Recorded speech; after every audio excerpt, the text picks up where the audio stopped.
السلام علیکم ورحمۃ اللہ۔ سبحان اللہ و بحمدہ سبحان اللہ العظیم استغفر اللہ۔ اس وظیفے کے پڑھنے کا جو وقت ہے وہ طلوع فجر کے بعد اور فجر کی فرض نماز پڑھنے سے پہلے کا وقت ہے۔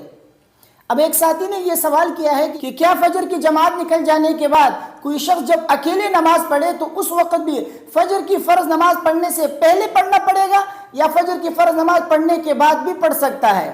تو جواب اس کا یہ ہے کہ اس کے پڑھنے کا وقت نبی کریم صلی اللہ علیہ وسلم نے کیا فرمایا، سنیے۔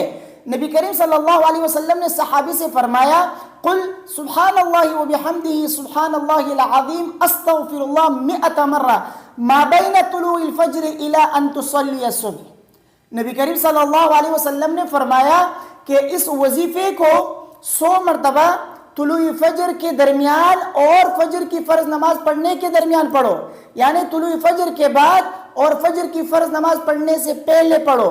نبی کریم صلی اللہ علیہ وسلم نے یہ نہیں فرمایا کہ فجر کی نماز جب تم جماعت کے ساتھ پڑھو تو اس سے پہلے پڑھو، اگر اکیلے پڑھو تو اس کے بعد بھی پڑھ سکتے ہو۔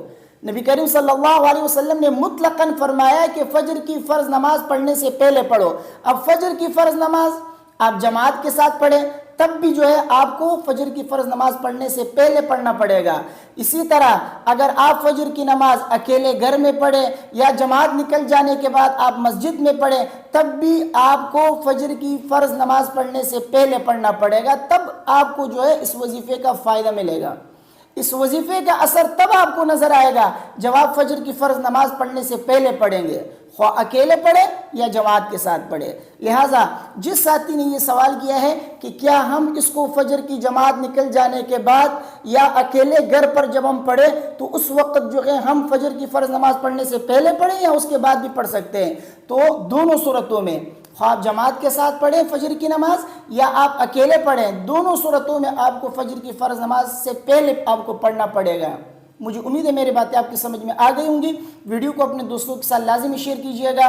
مجھے اپنی دعاؤں میں یاد رکھیے، اگر کوئی سوال آپ کے ذہن میں تو آپ پوچھ سکتے ہیں، انشاءاللہ اس کا جواب میں آپ کو دے دوں گا۔ السلام علیکم ورحمۃ اللہ۔